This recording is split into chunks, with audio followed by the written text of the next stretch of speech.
Is it time of the season and you wanna stay warm but don't wanna raise your bills with expensive gadgets to make you feel warm, so you just use your jackets and blankets Instead, there's got to be something you could do.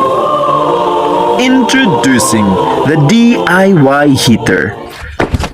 Gakurog-kurog ba kamo sa kabugnaw sa panahon? Ania na ang solusyon sa inyong problema. Ako ang DIY heater na maghatag og kainit sa lawas ninyong gitugnaw.